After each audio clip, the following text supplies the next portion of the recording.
Welcome to Deep Dive, a sort of personal project that I felt I had to share. I have more than 30 books in queue and probably another 30 topics that I want to learn more about.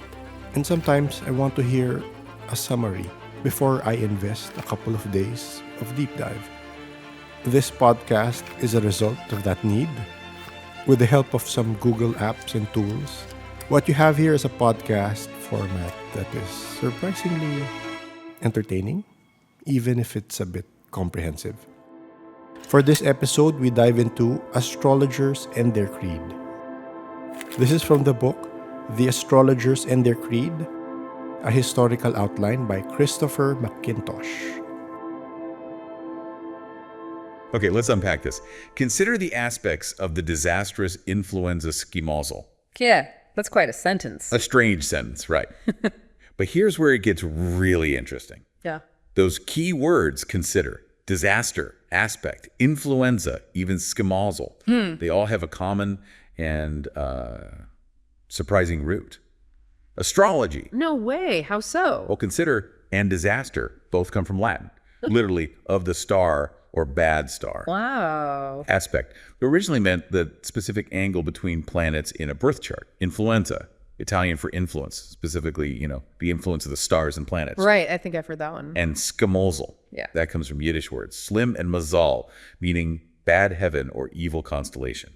That's incredible. These everyday words. Exactly. They're woven into our language like little echoes from a time when astrology wasn't, some fringe thing. It was fundamental. It was how people saw the world. It's fascinating, isn't it? How that linguistic inheritance points to something so much bigger, a profound historical reality. Well, that for centuries across so many different cultures, people looked up. They looked to the heavens for meaning, for direction, just for a deeper understanding of where they fit in the cosmos. And that's what this deep dive is all about, right? Exploring that long, intricate history. Exactly. We'll be digging into its development across different civilizations, drawing from historical outlines, seeing how it intersected with religion, philosophy, and, what eventually became science. Right. So our mission for you today is to get a quick but really solid grasp of astrology's historical roots, its core ideas, and why it's still around, honestly. Yeah, moving beyond the modern stereotypes, sun signs, and all that. Definitely. We want to uncover some real aha moments about this ancient practice. So let's start at the beginning, that basic human fascination with the night sky. Absolutely. And what really jumps out from the sources is this deep, deep reverence for celestial bodies. Why do you think that was? Well, think about it from their perspective. To ancient people, the stars, the planets, they had this permanent, immortal character, as one source puts it. Compared to life on Earth, which is, not so permanent. Exactly. That must have been incredibly awe-inspiring, and that wonder, it fueled all sorts of origin myths everywhere. Like the Utopos people in the Congo. That story is something else. It really is. God summons the moon and Earth's inhabitants. The moon answers right away, gets rewarded with this cyclical death, just rest, really, and comes back brighter. But the humans are late. They're late, and they're condemned to permanent death. It's a powerful way to explain why the heavens seem eternal while we're, fleeting.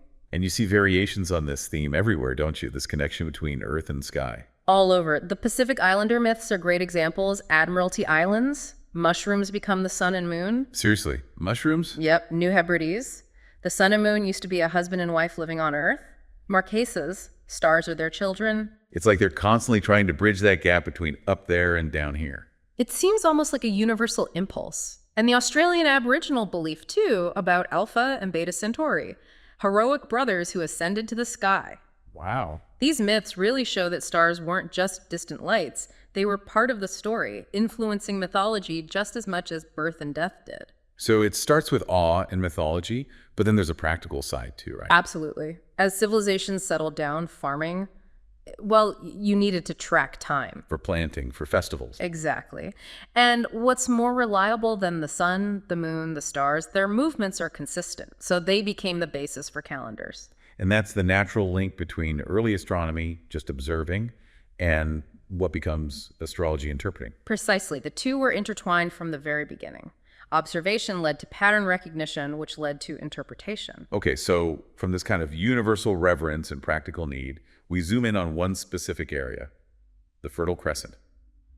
Babylonia. That's the place our sources really point to as the mainstream source for Western astrology, and really a cradle of Western civilization in general. And the shift to agriculture was key there, too. Definitely.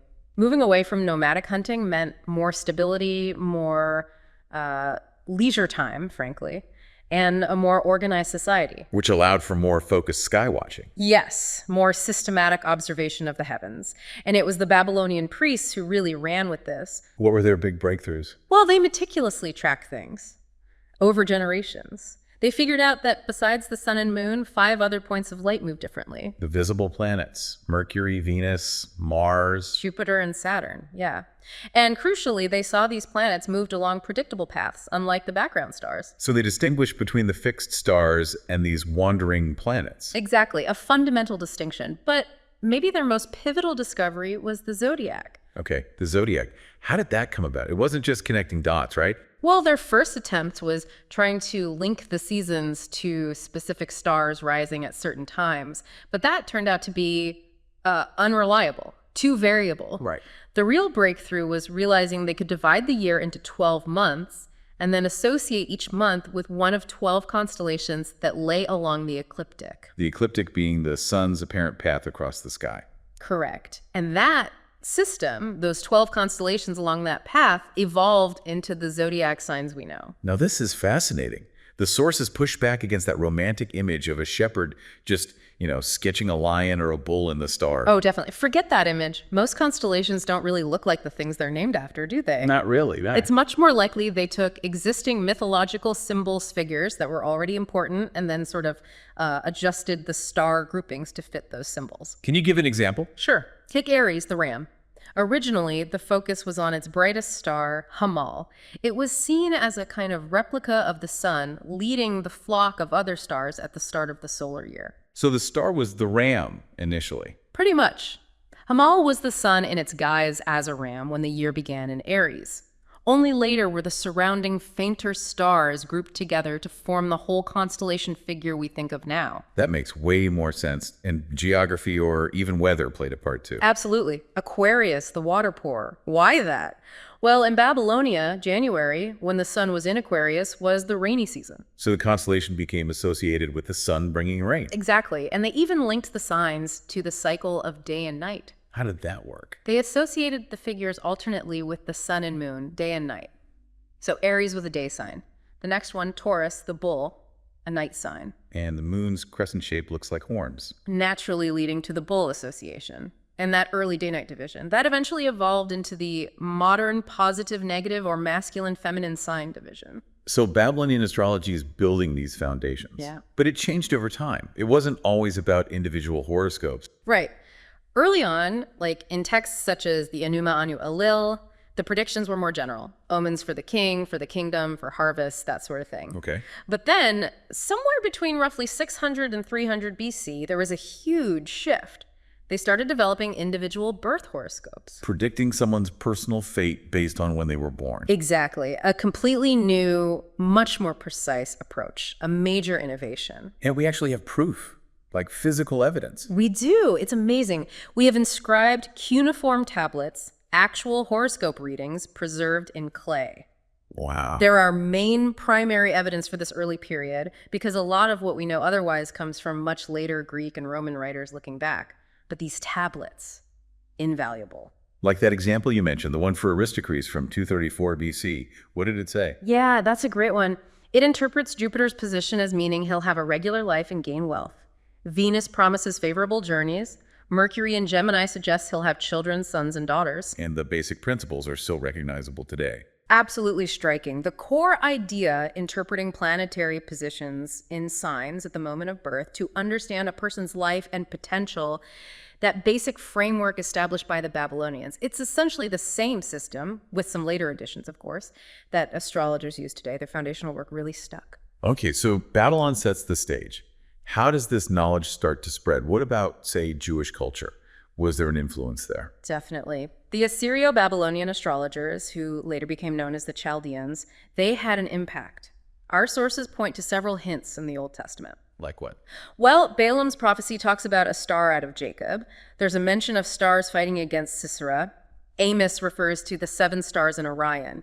These suggest, an awareness of celestial significance. But it wasn't straightforward acceptance. No, the attitude seems mixed. There was rejection of what they saw as the cruder forms, like outright star worship. But many learned Jews respected the higher principles, the astronomical knowledge of the Chaldeans. And later on, particularly in Europe, more mystically inclined Jewish thinkers became really important proponents of astrology. And the Magi in the New Testament, following a star to find Jesus. That sounds pretty astrological. Hugely significant in that context, yes. It wasn't just some random comet. There was a Chaldean legend about the constellation Cassiopeia, the woman with child, which was said to periodically produce a bright new star. And that star meant? It signified the birth of a major heir or ruler in Palestine. So it's been suggested the Star of Bethlehem might have aligned with this legend, coinciding with Christ's birth. Fascinating connection. Okay, let's shift to another ancient powerhouse, Egypt. They were obsessed with the cosmos too, weren't they? Was their astrology similar? Well, yes and no. Early Egypt didn't really have a developed astrology in the Babylonian sense. They absolutely had their own star lore, as one source calls it, very focused on the sun god Ra and the passage to the afterlife. But not the predictive side. Not initially. Real astrological influence seems to have arrived later, after the Persian conquest in the 6th century BC, and it really blossomed during the Hellenistic period after Alexander.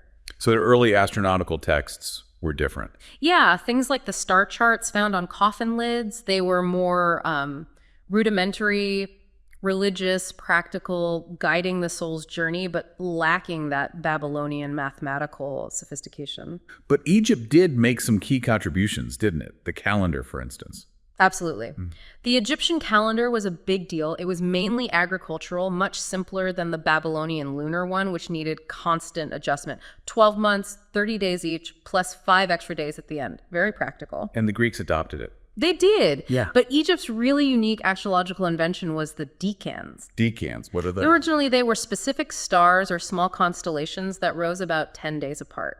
They were used for keeping time during the night. Later, under Greek influence, these 36 decans got incorporated into the Babylonian zodiac. Each of the 12 signs was divided into 3 10-degree sections, each ruled by a decan. Oh, adding another layer of detail. Exactly.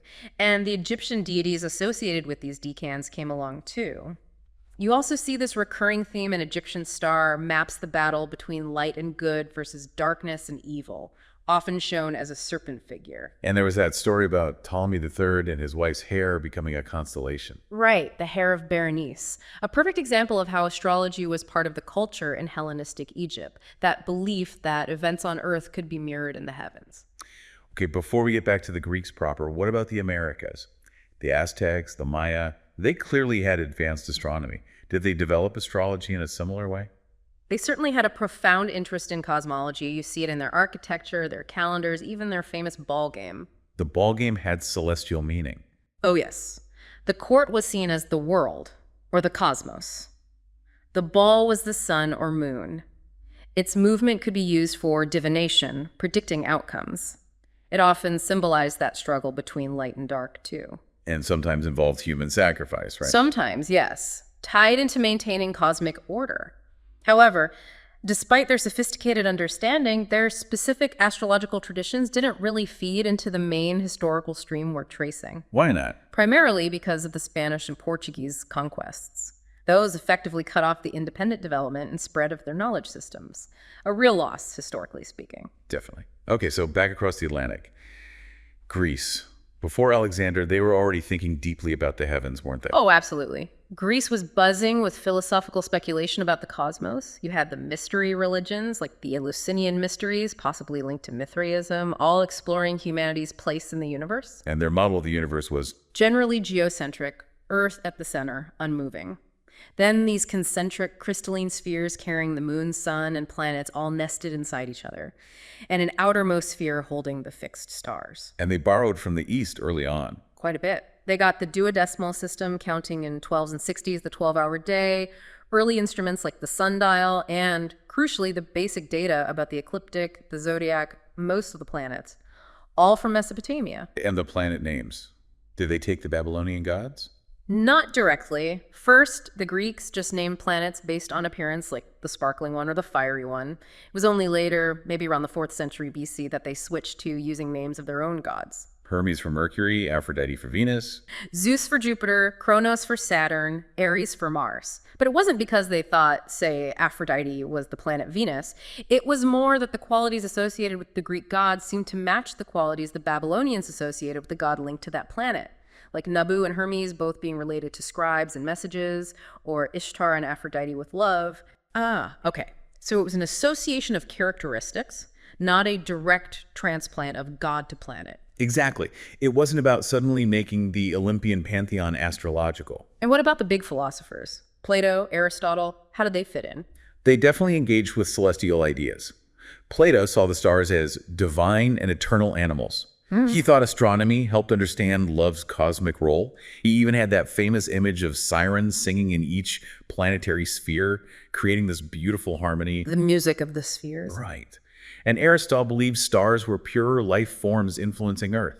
He even talked about lesser gods ruling the planetary spheres. But even with all this interest, they were slow to pick up the Babylonian divination side of things, the fatalistic predictions. That seems right. They were fascinated by the mechanics and the philosophy, but using it to predict individual fate wasn't widespread in Greece until after Alexander the Great. And his conquests really changed the game. Massively. Several key things happened. One, the spread of the Greek language created a common tongue for scholars across a huge area. Communication exploded. Okay. Two, religions started blending. You got these eclectic cults popping up, like Hermeticism, mixing Greek, Egyptian, and Eastern ideas. And the third? Direct contact with Babylonian scholars. Chaldean priests like Berosus set up schools in Greek territories like Kos. Sudenes advised King Attalus in Pergamus. They brought Babylonian astrology directly to the Greeks. And Greek learning flowed back to Mesopotamia too. It was a real two-way street. So this influx hit the philosophical schools, like the Stoics. Big time. Stoicism became really dominant, and a key figure, Posidonius, was a major supporter of astrology. He wove it into this grand, coherent explanation of the world, arguing everything was interconnected and influenced by the stars. Making it intellectually respectable. Very much so. His influence was huge through students like Cicero and Pompey, and impacting later thinkers like Seneca. Even writers like Lucian, though sometimes critical, defended astrology's ability to announce future events and help people prepare. It's interesting how philosophy was used to both support and critique it. And the Greeks themselves were making astronomical discoveries then, too, even if some got lost. Yes, definitely. You had Heraclides thinking about a sun-centered system. Eratosthenes figured out the Earth's circumference with amazing accuracy. And Hipparchus discovered the precession of the equinoxes. That wobble of the Earth's axis we mentioned. Exactly, he figured it out. Now, the implications of precession for astrological theory wouldn't be fully grappled with for centuries, but he discovered the phenomenon. Sadly, a lot of this advanced Greek astronomy was lost to Europe for over 1,000 years, until Copernicus and Galileo. So all these streams, Babylonian, Egyptian, Greek philosophy, Greek astronomy, they all converge, especially in Alexandria, leading up to Ptolemy. Precisely. Alexandria was this melting pot, and Claudius Ptolemy, working there in the 2nd century AD, synthesized much of this knowledge. His astronomical work, the Almagest, was standard for centuries. But for astrology, his key text was the Tetrabiblos. The Tetrabiblos. That sounds important. Hugely important. It became the foundational text for astrology in the West for maybe 1,500 years. It laid out a comprehensive theory and system. What was his core argument for how astrology worked? He started by talking about the obvious physical effects of the sun and moon seasons, tides, heat.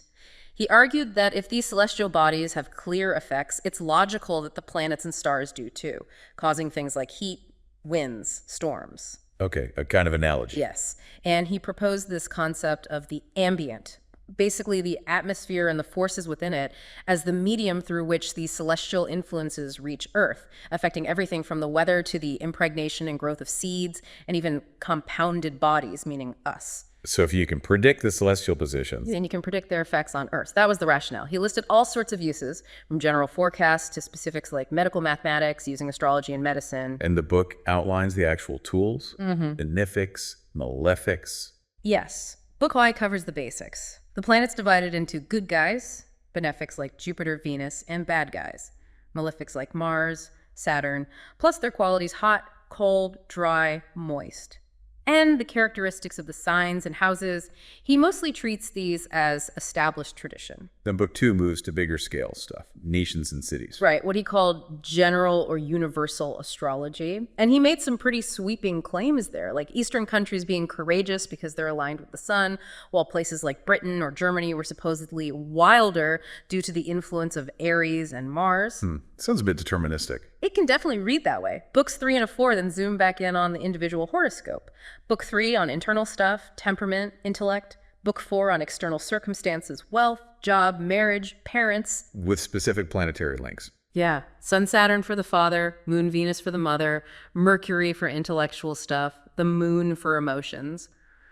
While he was drawing on tradition, Ptolemy presented it with such intellectual rigor, it seems likely he believed it had a real empirical basis. Regardless, the Tetrabibla's influence was immense and long-lasting. But Ptolemy's approach was quite, let's say, scientific for its time.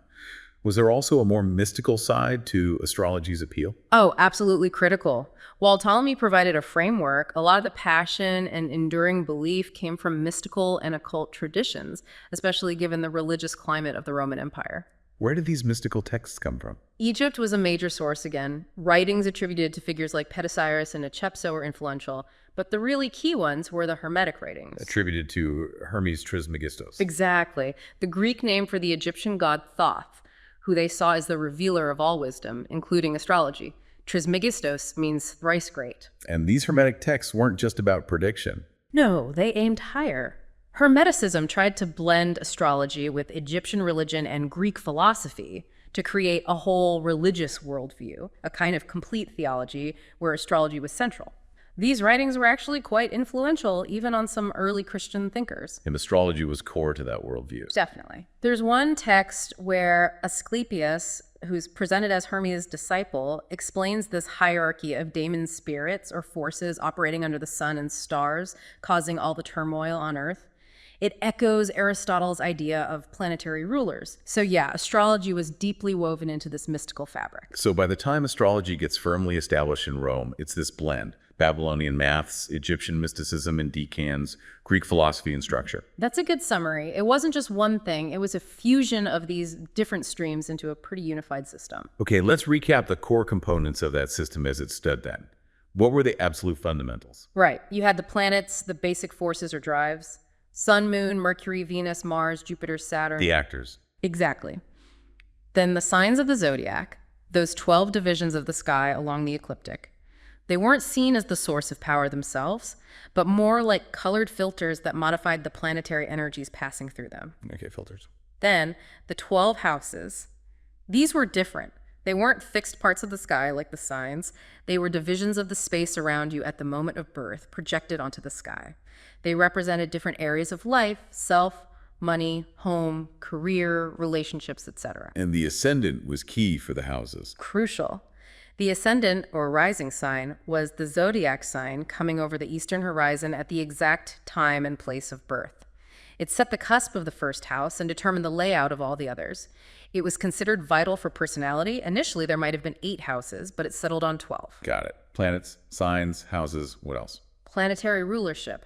Each sign was ruled by a planet, thought to have a special affinity with it. Sun ruled Leo, Moon ruled Cancer, Mercury ruled Gemini and Virgo, and so on. Benefics and malefics. Yep.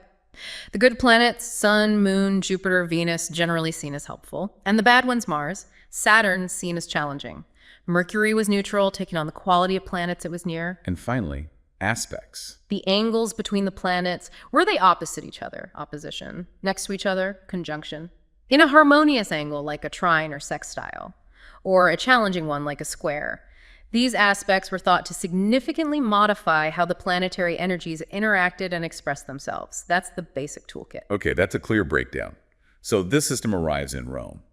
You said it caused controversy? It really did, especially among the intellectuals. The 2 big philosophical camps had strong opinions. Stoics versus Epicurean. Mostly, yeah. The Stoics, who believed in a rational, ordered universe governed by fate or providence, generally found astrology compatible with their views. Posidonius, as we said, was key in making that case. But not all Stoics. There were exceptions, like Panetius, who had reservations, often around that fatalism question. But the Epicureans, They were flat out against it. They believed the gods didn't meddle in human affairs and everything was down to atoms and chance, so astrology made no sense to them. Yet, astrology won out in popularity. Largely, yes. Posidonius's work, making it seem like a coherent part of understanding nature, was really influential among the educated classes. You see its influence in Cicero, Pompey, Seneca. Poets like Manilius wrote epic poems about astrology. Horace used it. Though some mocked it too. Oh, yeah. Juvenal, the satirist, famously complained about women being obsessed with their Chaldean astrologers. But the real key to its deep hold on Rome wasn't just intellectual acceptance.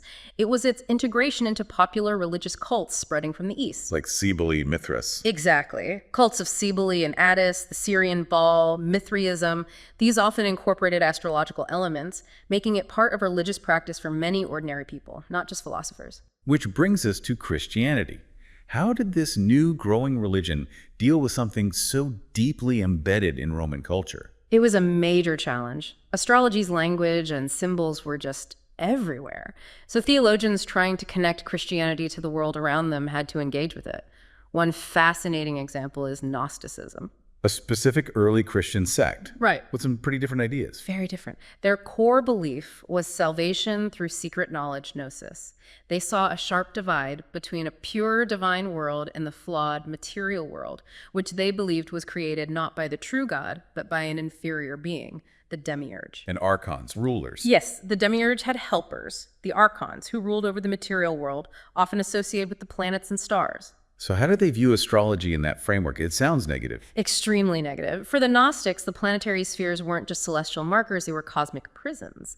The archons ruled these spheres, and their collective influence was Heimermane universal fate, an astrological term they adopted which traps souls in the material cycle. Whoa, so the planets were obstacles to salvation. Exactly. A complete inversion of the idea in some other cults where planetary gods might guide the soul. For Gnostics, the goal was to escape the archon's grip, bypass the planetary spheres through gnosis, and return the divine spark within to the true God beyond the material cosmos. So Gnostic texts would reflect this struggle against astrological fate. Definitely. In scriptures like the Pistis Sophia, you have Jesus ascending through the spheres, terrifying the archons, and literally changing the workings of fate. Mary even asks him what will happen to the horoscope casters now that he's rearranged things. His answer implies their predictions won't work the same way anymore. Wow. Okay, besides Gnosticism, there was Neoplatonism too, right? Another big philosophical player. How did they handle astrology? Neoplatonism, especially through its main figure, Plotinus, offered a more nuanced approach. While some later astrologers saw him as an opponent, Plotinus was really trying to refine astrology, make it compatible with Plato's deeper philosophy. Did he believe stars influenced us? Yes, he thought stars were living beings and did influence Earth, affecting both our bodies and souls. But, and this is crucial, he strongly rejected fatalism. He hated the Gnostic idea that planets were tyrants controlling our destiny. So how did he square that circle? Influence without fatalism. His solution was ingenious and deeply influential later on. He suggested that stars don't cause events on Earth directly. Instead, both the movements of the stars and the events of human lives are symptoms or expressions of a single underlying cosmic harmony in a unified universe. So the stars are like signs, indicators. Exactly. Celestial movements are signs of what's happening or likely to happen, but they aren't the brute cause. This view really anticipates Carl Jung's idea of synchronicity centuries later. And this became a key idea for Christianity. It became the general medieval Christian stance. Yeah. It allowed for astrological prediction, reading the signs, while preserving human free will and responsibility. You could see what might be indicated, but you weren't helplessly bound by it. Okay, that's a really important synthesis. Now, while all this is happening in the Mediterranean and Europe, what about further east, India and China? Do they have their own astrological traditions? They certainly did, to, but also interacting with the Western traditions at various points. Mesopotamian roots there too, possibly. It seems likely rudimentary concepts like the 360-degree circle or ecliptic might have spread eastward through migrations way back, maybe in the 3rd millennium BC. Scholars find hints in shared myths, folklore, even writing systems.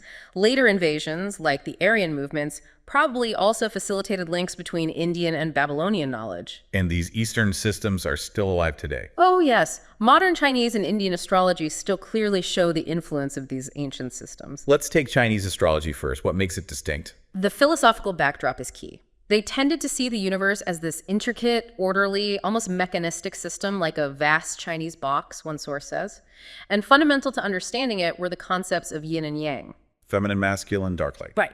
Yin, feminine, dark, passive, receptive, moon. Yang, masculine, bright, active, creative, sun. This dynamic interplay was seen as the key to everything. How do they apply that to the sky?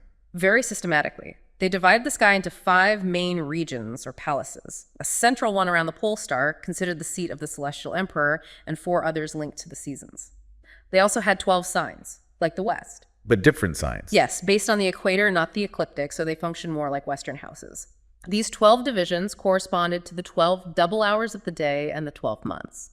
They alternated yin and yang, and each was named after an animal, the rat, ox, tiger, etc., that many people know today. And the emperor connection was important. Hugely. The earthly emperor's virtue and correct conduct were believed to directly influence the regularity of the heavens.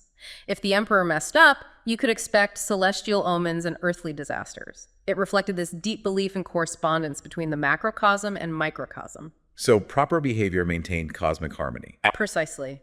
Even things like the emperor always facing south and subjects facing north reflected this cosmic alignment. Ancestor worship was tied in too. What about planets and elements in their system? They used 5 elements: wood, fire, earth, metal, water. Each was linked to one of the 5 visible planets, and each element also had both a yin and a yang aspect, representing its raw state versus its modified state. Do you give an example? Sure. Jupiter was linked to wood. Yeah. Its yang aspect was called Chia, its yin aspect Yi. Each had specific affinities and antipathies with the aspects of other elements. It created this complex web of interactions. They also had concepts like double signs and lunar mansions, similar in principle but different in detail from other systems. Was their prediction method similar to Babylonia's? In some ways. Analysis of omen texts suggests they used similar principles, observing phenomena and linking them to outcomes. But it seems to have been based more on general correspondences than specific Babylonian astrological techniques initially. The individual horoscope developed later in China. Okay, now India. How did astrology develop there? Was it also influenced by Mesopotamia and Greece? Yes, definitely influenced, but also with very ancient indigenous roots. Modern-style horoscope astrology, with signs and houses like the Greek system, seems to have arrived relatively late, maybe around the 4th century BC, likely through Greek contact after Alexander. But they had star lore before that. Oh, yes. A deep preoccupation with stars. Think of the Rishis, the 7 ancient sages identified with the stars of the Big Dipper, Ursa Major, considered the source of the sacred Vedas. There was also an early concept like Greek catastrism, pious people ascending to become stars. And India is especially known for its lunar mansions, right? The nakshatras. Absolutely. That's a very ancient and highly sophisticated Indian system. They divided the moon's path, the ecliptic, into 27 or 28 nakshatras, each covering about a day of the moon cycle, and each with detailed symbolic meanings and associated deities. They were incredibly important for timing rituals, journeys, all sorts of daily life activities. So a lunar-focused system initially. Very much so. Though we do see hints of horoscope-like thinking early on, like in the epic Ramayana, which describes the auspicious planetary positions at the birth of the hero Rama, influencing his father's decisions. And later figures synthesized this knowledge. Yes, people like Varahamihira in the 6th century AD became great authorities, summarizing the astronomical and astrological knowledge of the time. What specific things did Indian astrology adopt from the Greeks? Quite a few key elements. They adapted Greek god names for planets, named the weekdays after planets, which we still use, mostly translated the Greek zodiac signs, borrowing their characteristics, and importantly, adopted the system of 12 houses relating to different areas of life. It became a real blend. Okay, so circling back to Europe and the Middle Ages, Christianity is now dominant.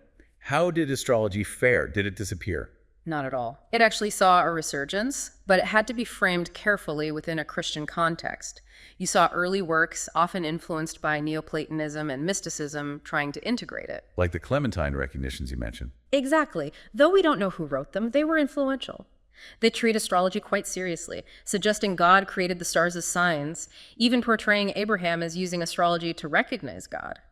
But they also feature long debates about fate versus free will. And the compromise was? Generally, that planetary influence is real, it shapes our temperaments and desires, but our will remains free. We're responsible for our choices.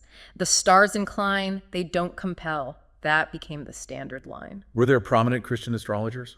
Yes, figures like Julius Firmicus Maternus in the 4th century wrote a major astrological text, the Mathesis, explicitly trying to reconcile astrology with Christianity, arriving at that same free will compromise. And while Europe was in its dark ages, scholarship continued in the Arab world. Absolutely crucial. The Arab world preserved and built upon Greek and Persian astrological knowledge. Figures like Thebit ben Khorat, though himself part of a star-worshipping sect, translated key texts and wrote works on astrological magic that later influenced Europe. And Al-Bumassar. Al-Bumassar, in the 9th century, was hugely important. He further developed arguments to reconcile astrology with philosophy and religion, distinguishing between actions that are necessary, driven by instinct, and contingent, involving reason. He argued stars influence both by harmonizing the body and mind. His work, often using Aristotelian ideas, made astrology more palatable when it returned to Europe. When did that happen? When did astrology really come back strongly in Christian Europe? Around the 11th century, you start seeing a renewed interest tied to the rise of humanism and schools like Chartres. Figures like William of Conches explored cosmic ideas, but the big wave came with the translation efforts. Translating Arabic texts into Latin. Exactly, especially in Spain and Sicily. Works by Abu-Masar al-Kindi and others, along with translations of Ptolemy that had been preserved in Arabic, started circulating. Because they often used Aristotle's cosmology, which the church was also rediscovering and adapting, they fit better into the Christian intellectual world. And Thomas Aquinas, the great synthesizer, tackled astrology too. He did. He provided what became the definitive church position for a long time. He agreed stars influence our bodies and appetites are lower nature. Since most people follow their appetites, astrological predictions could often be generally accurate for the masses. But the rational soul, the will, is free. A wise or devout person can overcome these stellar inclinations. So, prediction was possible, but salvation and ultimate destiny depended on grace and free will, not the stars. So by the late Middle Ages, astrology was pretty accepted. Widely accepted, yes. That panic in 1186 over a predicted planetary conjunction in Libra shows how seriously people took it. By the 13th century, it was consolidated. Major universities in Italy and Spain had chairs of astrology. Though the church could still crack down sometimes. It could if an astrologer went too far into deterministic predictions or magic deemed heretical. Cecco d'Ascoli being burned in 1327 is a famous example, but that was unusual. Generally, within Aquinas' framework, it was tolerated, even practiced by churchmen. Which leads us to the Renaissance, Italy, often called astrology's golden age. Arguably, yes. The climate was perfect for it. You had this explosion of interest in classical Greek and Roman texts, so Ptolemy, Manilius, Firmicus Maternus were being rediscovered and read. And the art connection. Huge. Renaissance art was steeped in classical mythology, and those myths, as we've seen, were often intertwined with planets and constellations. Think Botticelli's Primavera, and crucially, the printing press arrived. Making astrological texts and almanacs widely available. Exactly. Books, pamphlets, predictions, they could spread like never before. It democratized astrology to some extent. And prominent figures were involved, not just scholars. Absolutely. You had thinkers like Paracelsus, the physician, with his microcosm, macrocosm idea, as above, so below. He thought astrology was vital for medicine, for understanding a person's innate disposition, though he also insisted the wise man could rule his stars. Even popes consulted astrologers. They did. Pope Julius II had his coronation date chosen by an astrologer. Paul III used them too. It wasn't seen as contradictory to their faith at the time. And Catherine de' Medici in France. A huge believer. She surrounded herself with occultists and astrologers, including the famous Nostradamus. Ah, Nostradamus. His prediction about King Henry II's death is legendary. It really is. He wrote that quatrain in his Centuries, talking about a young lion overcoming an older one on the field of combat, in single combat, piercing his eyes through a golden page. And Henry II died in a jousting accident. Exactly. A lance splinter pierced his eye through the golden visor of his helmet during a tournament celebrating a wedding. The parallels were uncanny and cemented Nostradamus' reputation. Were mainstream writers using these ideas too? Yes, quite a bit. Robert Burton's Anatomy of Melancholy is full of astrological character typing, though he still held that a wise man will rule his stars. John Norden's poetry used astrological terms constantly. What about Shakespeare? He uses astrological references all the time. He does, but interestingly, his plays often present conflicting views. Sometimes characters blame the stars, other times they mock that idea and emphasize free will or character. It suggests astrology was definitely part of the common language and worldview, but perhaps Shakespeare himself wasn't a committed believer. It was just in the air. But then things start to shift in the 17th century. Science starts to rise. Yes, the tide begins to turn. The scientific revolution gets underway. Figures like Galileo, Kepler, who was himself an astrologer but focused on reforming it mathematically, and later Newton, started presenting a very different picture of the cosmos, a mechanical universe governed by physical laws. Challenging the old astrological framework. Deeply challenging it. In England, there was fierce debate about judicial astrology, the predictive side. Critics like Henry Howard argued predictions could be self-fulfilling prophecies. Though some astrologers were still very famous. William Lilly. Oh, Lilly was huge in mid-17th century England. He published incredibly popular almanacs, made political predictions during the Civil War, and famously predicted the Great Fire of London in 1666, though after the fact he was suspected of having caused it. He got in trouble for that. He is questioned by Parliament but acquitted. His career shows astrology was still powerful, but also becoming more politicized and commercialized. By Lilly's time, prominent astrologers were often seen as professional fortune tellers, which maybe indicates a slip in intellectual status. And the 18th century, the Enlightenment. That was rough for astrology. Very rough. The dark days, as some call it. The emphasis on reason, rationality, empirical evidence, it just didn't sit well with astrology as it was practiced. Jonathan Swift's cruel prank on the almanac writer John Partridge really captures the mood. What happened there? Swift, under a pseudonym, predicted Partridge's death on a specific date. When the date passed, Swift published an account confirming Partridge was dead. Partridge desperately tried to convince people he was alive, but many, including the official stationers' company who published almanacs, seemed to believe Swift.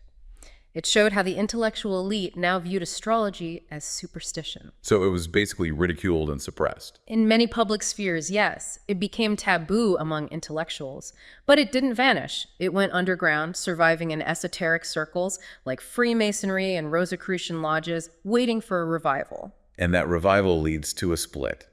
The scientific versus occult approaches. Kind of. The 19th century saw renewed interest from different angles. You had some borderline scientific exploration people like Mesmer writing about planetary influence on the body, though that was dismissed by mainstream science. And the occult side resurged. Yes, big time. Figures like Francis Barrett in England championed stellar divination, trying to reconnect astrology with magic and talismanic practice. In France, Paul Christian linked astrology intricately with the Kabbalah and tarot cards. Eliphas Levi, Papist major occultists, used astrology, though often secondary to magic or Kabbalah. But mainstream interest was still low. Pretty low in terms of publications. There were eccentric practitioners like Lady Hester Stanhope in Lebanon and keen amateurs like Richard Garnett at the British Museum defending it. But the real turning point for bringing astrology back towards intellectual respectability was theosophy. Madame Blavatsky and the Theosophical Society. Exactly. Founded in 1875. While Blavatsky's own focus wasn't solely astrology, she incorporated its core ideas, cycles, karma, correspondence between cosmic events and human destiny. Theosophy presented astrology within this broader spiritual and philosophical system, making it seem less like simple fortune-telling and more like ancient wisdom. And that paved the way for popularizers. It did, especially in Britain. Alan Leo, a prominent theosophist, was hugely influential. He founded magazines like Modern Astrology, wrote dozens of simplified manuals making astrology accessible to ordinary people. He got in trouble too, though. He did. He was prosecuted for fortune-telling, which highlighted the legal gray area astrology occupied. His friend Safariel was another prolific writer, focusing sometimes on things like stock market and horse racing predictions. And then came newspaper horoscopes. The thing most people think of today. That was the final breakthrough into mass popularity. It started in 1930. The Sunday Express newspaper asked an astrologer, R.H. Naylor, to do a horoscope for the newborn Princess Margaret. He also added some general predictions, one of which, about a British aircraft being in danger, seemed to come true shortly after. And that boosted its popularity. Massively. The newspaper was flooded with requests for more. Naylor started writing regular columns based on sun signs, simple, accessible predictions for each of the 12 signs. Other papers quickly copied the format, and the daily newspaper horoscope was born. So where does that leave astrology today? It's everywhere, but how seriously is it taken? It's a mixed bag. You have the ubiquitous newspaper columns and websites, largely seen as entertainment, but it's also integrated more seriously in some cultures. You mentioned India police using horoscopes, marriages arranged astrologically, auspicious dates chosen for major events like Burma's independence. And dire predictions still cause anxiety. They can. That predicted planetary pileup in 1962 caused genuine widespread fear in some parts of the world. And the occult side persists in Freemasonry, Rosicrucianism, where it's often interpreted more symbolically as understanding metaphysical forces within oneself. So the split remains. Scientific versus occult versus pop astrology. Broadly, yes. And interestingly, modern writers and scholars continue to engage with it. Historians studying its cultural impact, literary figures like Yeats or Henry Miller drawing on its symbolism, even psychologists like Jung exploring its archetypal significance. Before we get to the validity question, let's touch on astrology's connection to other esoteric practices like magic and alchemy. Was it often used alongside them? Historically, very often. Astrology was frequently used in attempts to actively direct natural forces, not just predict them. For medicine, for finding lost items, even for warfare, it was often combined with alchemy, palmistry, geomancy, seen as part of a larger toolkit of esoteric sciences. And the Renaissance revival of Hermeticism strengthened this. Yes, the idea that astrology was part of an ancient, powerful, magical tradition for understanding and controlling nature became very prominent again then. What about the Kabbalah, the Jewish mystical tradition? Did it connect with astrology? It did. Kabbalistic texts like the Zohar and the Sefer Yetzirah contain references to celestial influence. They talk about the stars, constellations, the leaders and ministers governing them, and have that famous line that even every blade of grass has a star telling it to grow. And specific links, letters, planets. The Sefer Yetzirah explicitly links the 7 double letters of the Hebrew alphabet to the 7 ancient planets, the days of the week, human senses, and qualities. The 12 simple letters are linked to the 12 zodiac divisions, months, and organs. So the letters themselves had astrological power. In that system, yes. There were also Kabbalistic angels assigned to govern each planet with specific powers, and they used magic squares, called kamea, corresponding to planets and metals, to invoke planetary forces, like a specific number grid for Saturn associated with lead. And the Hermetic axiom, as above, so below, that connects to alchemy too. Fundamentally, that idea, the correspondence between the macrocosm, heavens, and microcosm, humanity, earth, was central to both astrology and alchemy. Alchemists associated the 7 known planets with the 7 key metals: sun gold, moon silver, Saturn lead, etc. This became part of a complex system linking planets, metals, humors, and physiology. But alchemy faded while astrology survived. Largely, yes. Alchemy transformed into chemistry, while astrology continued in its various forms. Okay, one more connection. The tarot cards, often linked to astrology. Yes, the tarot deck used for divination is frequently connected to astrology, though its exact origins are debated. It has the major arcana, 22 trump cards, and minor arcana, 4 suits, like playing cards. What's the astrological link? The most convincing connection is between the 22 major arcana cards and the 22 letters of the Hebrew alphabet. Since the Sefer Yetzirah links those letters to planets and zodiac signs, if you accept the letter card link, then an astrological significance follows. Are there problems with that neat correspondence? There are some unresolved bits. The Kabbalah has 3 mother letters representing primal elements, which don't map perfectly onto planets or signs directly. Different theorists like Pappas or Oswald Wirth proposed various ways to make it all fit. There are also theories linking the 4 suits of the minor arcana to the 4 astrological elements: wands fire, cups water, swords air, pentacles earth. But the general idea of tarot and astrology reflecting similar symbolism is widely supported. Very much so, especially in occult circles. Many tarot readers incorporate astrological meanings into their interpretations. Right, we've covered so much history and connections. Let's get practical for a moment. If someone wanted to understand how an astrologer actually works, how is a horoscope cast and read? You need birth details, right? Exactly. The essential ingredients are the date, the precise time, and the place of birth. Let's walk through a common method, say the British system. Okay.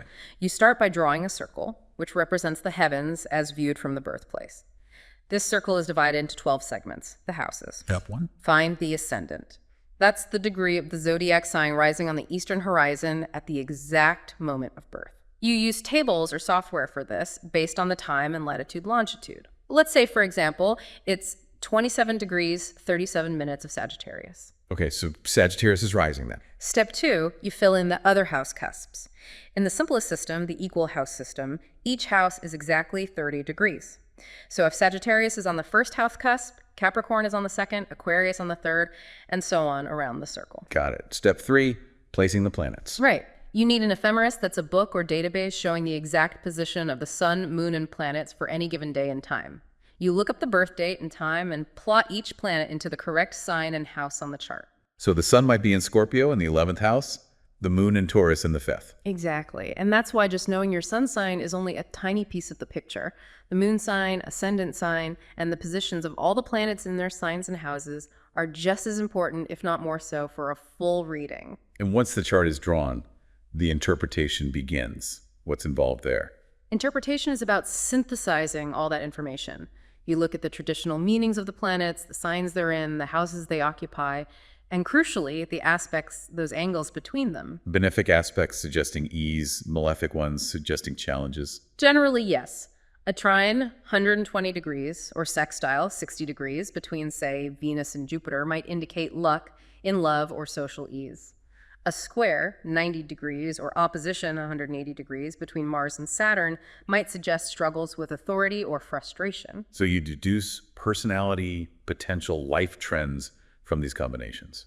That's the aim for a birth chart reading, to understand the person's core nature, strengths, weaknesses, potential paths. For predicting future trends, astrologers use techniques like progressed horoscopes, advancing the chart symbolically, and transits, comparing current planetary positions to the birth chart. Can you give us a quick rundown of the traditional planetary meanings? Sure, briefly. Sun is core vitality, ego, personality type. Moon is emotions, instincts, inner self.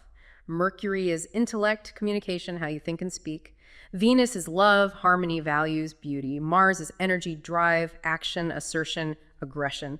Jupiter is expansion, wisdom, luck, generosity. Saturn is structure, discipline, limits, responsibility, challenges. And the signs add the flavor to how those planets operate. Exactly. Aries adds fiery impulsiveness, Taurus earthy stability, Gemini airy adaptability, Cancer watery sensitivity, Leo fiery creativity, Virgo earthy practicality, Libra airy harmony seeking, Scorpio watery intensity, Sagittarius fiery exploration, Capricorn earthy ambition, Aquarius airy innovation, Pisces watery empathy. Each has its element, mode, cardinal, fixed, mutable, ruling planet.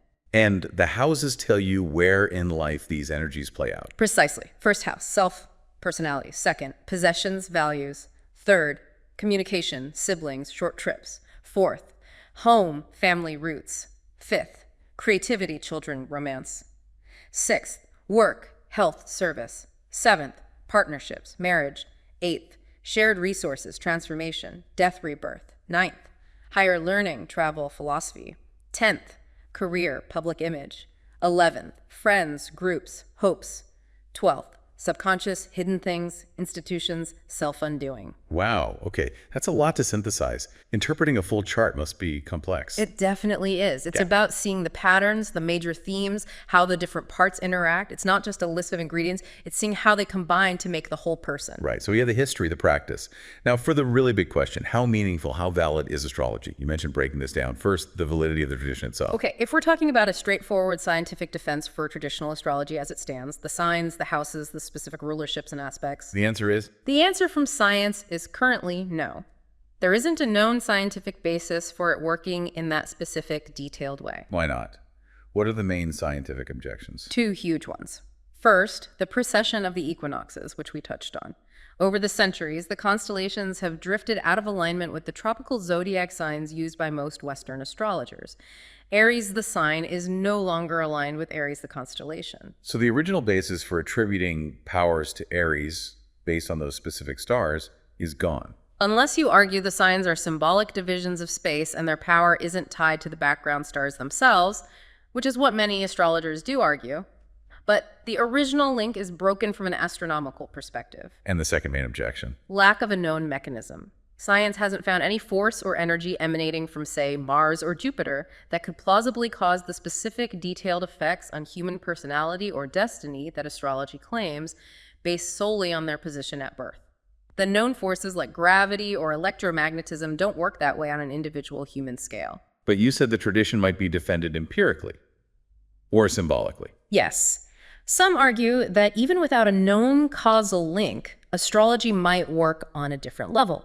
Perhaps as a system of symbolism that resonates deeply with human archetypes, or perhaps through some other principle we don't fully understand scientifically yet. Which leads us to Carl Jung again and synchronicity. Exactly. Jung was fascinated by things like astrology and the I Ching. He didn't believe they worked through direct physical causation, but through what he called synchronicity, meaningful coincidences between an inner state, like an archetype activated in the unconscious, and an outer event, like a planetary pattern or a tarot reading. He actually tested this with astrology. He did. He conducted a statistical experiment looking at the horoscopes of married couples. He checked if traditional astrological indicators of marriage compatibility, like specific conjunctions involving the sun, moon, ascendant, etc., appeared more often than chance would dictate. And what did he find? He found a statistically significant result, suggesting these traditional patterns did correlate with marriage more often than expected by chance alone.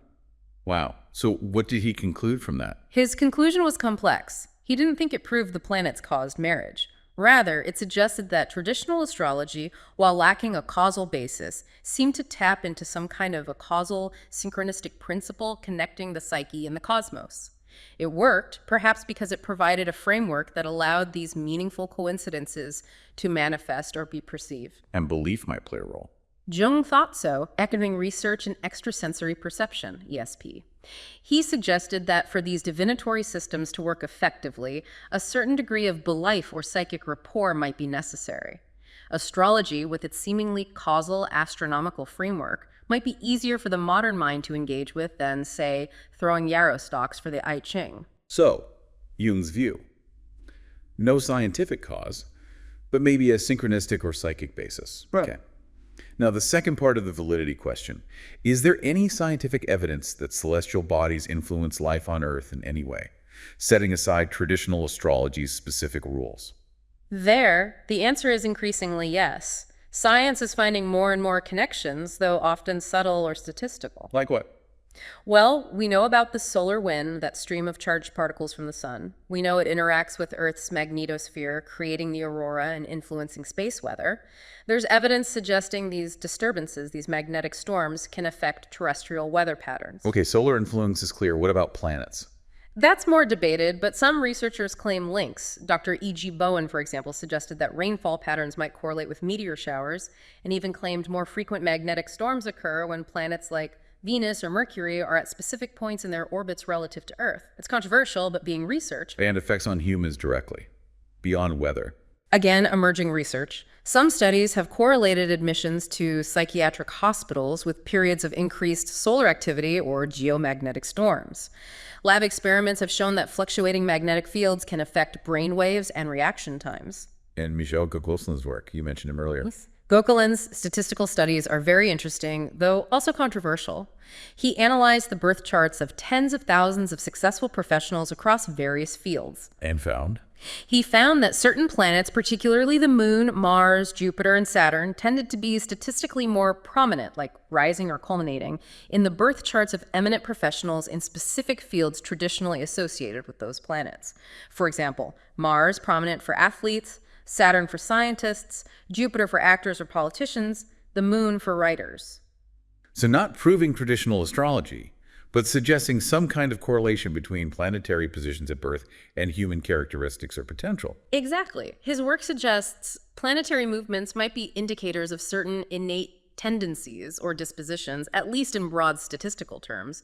It's far from the detailed predictions of traditional astrology, but it points towards some kind of celestial link. Okay, so putting it all together, the lack of scientific proof for the traditional system, Jung's synchronicity idea, and this emerging evidence for broader celestial influences.